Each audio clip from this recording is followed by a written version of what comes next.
পেশাব করার পর ডিলা কুলুক ব্যবহার করা কি?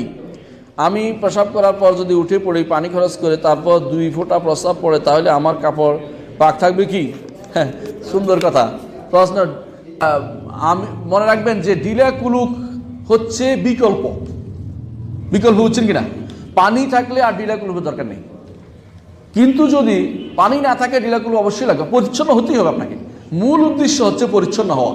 যেটা দিয়ে পরিচ্ছন্ন, এটা পরিচ্ছন্ন হতে হবে। কেউ যদি বলে যে পানি দিয়ে পরিচ্ছন্ন হচ্ছি না, তাহলে সে ডিলা কুলুক ব্যবহার করে পরিচ্ছন্ন হবে। কিন্তু ডিলা কুলুক এরকম না, বর্তমানে টিস্যু পেপারের কায়েমকাম হয়ে গেছে, এটা স্থলাভিষিক্ত হয়ে গেছে।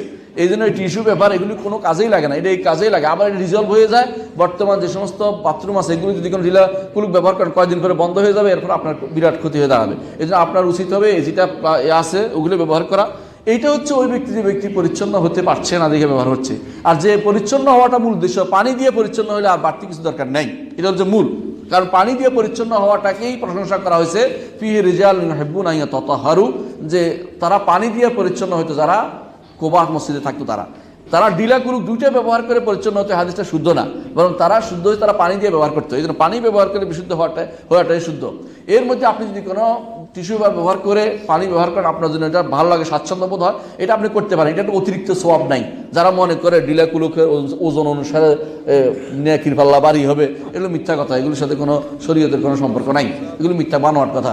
সুতরাং এই আপনি পানি দিয়ে পবিত্র হবেন, অথবা কুলুক দিয়ে পবিত্র হবেন কোনো সময়, অথবা যদি অসুবিধা হয় আপনি টিস্যু ব্যবহার করে তারপর পানি দিয়ে পবিত্র। পেশাবের জন্য এটা লাগে না, পেশাবের জন্য বাড়তি জিনিস।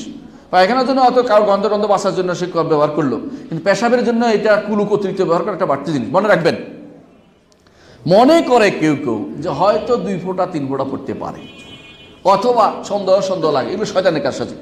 শয়তান প্রথমে বনি আদমকে চায় সালাত না করতে, আনতে চায় না। যখন অজু করতে আসে তখন অজুর মধ্যে সন্দেহ লাগাই দেয় যে আমি তো বোধহয় মাথা মাসে করে নিই, অথবা আমি তো বোধহয় হাত পায়েটা ধুই নি, অথবা আমি তো নিয়ত ছিল না, এই জন্য কিছু একটা আনে দিই মাথার ভিতরে। যখন থেকে এটাও পার হয়ে আসে তখন এবার বলে যে তোমার তো বোধহয় পেশাব পড়তেছে। এগুলি শয়তানের কারসাজি, এটার নামই শয়তানের কাজ। শয়তান এটাই শুরু করে। আপনার আমার এর থেকে বাঁচার জন্য মুহাম্মদ রাসূলুল্লাহ সাল্লাল্লাহু আলাইহি ওয়াসাল্লাম একটা সুন্দর ওষুধ দিয়েছেন। সেটা কি জানেন? পানি ছিটিয়ে দিতে বলছে। পানি ছিটিয়ে দিলে এরপর বলুন যে পানি মানে সন্দেহ থেকে দূর হওয়ার জন্য ভালো বুদ্ধি, এর চেয়ে ভালো বুদ্ধি আর হতে পারে না। এটা রাসূলুল্লাহ সাল্লাল্লাহু আলাইহি ওয়াসাল্লাম শিক্ষা দিয়েছেন আমাদেরকে। সুতরাং আপনি পেশাব করেন, বসে যতক্ষণ পারে সেরে ফেলবেন, বসেই আস্তে আস্তে যতক্ষণ না সারবেন। এরপরে আপনি পানি দিবেন, পানি দিলে এটা আস্তে বসে যাবে। শাইখুল ইসলাম ইবনে তাইমিয়ার নাম শুনেছেন আপনারা? ওনাকে জিজ্ঞাসা করা হয়েছে, ওনার ছাত্র ইবনুল কাইয়িম বলতেছে যে আমার শেখ নিষেধ করতেন কেউ যেন উঠা বসে উঠবস না করে এবং এটা নিয়ে হাঁটাহাঁটি না করে নিষেধ করতেন। তো আমরা বললাম যে এটা তো ইয়ার মতো, একটা বোতলের মতো, বোতলের সিপি খুলে দিলে কি হয়? পানি পড়ে যায়, এরপরে একটু এক ফোঁটা পড়ে না। শাইখুল ইসলাম বলছে অসম্ভব, তোমাদের এই কিয়াস ভুল হয়েছে।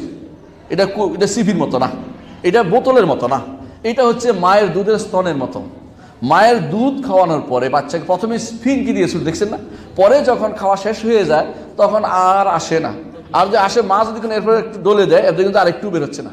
ঠিক তোমার যখন এটা পেশাব পানি নাও, যখন তুমি পরিচ্ছন্ন হও, এরপর এটা কিছু বের হয় না, এরপর ধারণা করা হয় মানে একটু ভিজা লাগে, শয়তানি ওয়াসওয়াসা সৃষ্টি করে। সুতরাং ওইটা কোনোদিন করা যাবে না। একবার যদি ওয়াসওয়াসার ভিতরে পড়ে সে আর বেরোতে পারে না, বিপদে ফেলে দেয়। এই জন্য অনেকেই বলতে আমার হাঁটাহাঁটি করে অভ্যাস হয়েছে আর পারতেছি না। এই হাঁটাহাঁটি করে অভ্যাস তো সে ভুল করছে, প্রথম জীবনে ভুল করছে। এই ভুল করে এখন যে অভ্যাস তৈরি করছে, কারণ এখন যতই এটা নিয়ে টানাটানি করবে ততই আরো মনে হয় একটু বেরোচ্ছে এরকম হবে। এটা শরীয়ত অনুমোদিত না। আপনাকে বলছে সময়ের মূল্য আছে, আপনি রাস্তাঘাটে বসে বসে এই কাম করবেন। আমাদের হাজারা সভ্যতা বিপরীত একটা কাজ এই কাজটা করা। এই জন্য আপনি ওই সন্দেহ করবেন না। আপনার উচিত হবে সন্দেহ থাক আমি পানি ছিটিয়ে দেবো না, এটা সব পানি, যা হচ্ছে সব পানি ছিল, আলহামদুলিল্লাহ, এটাই হচ্ছে নিয়ম।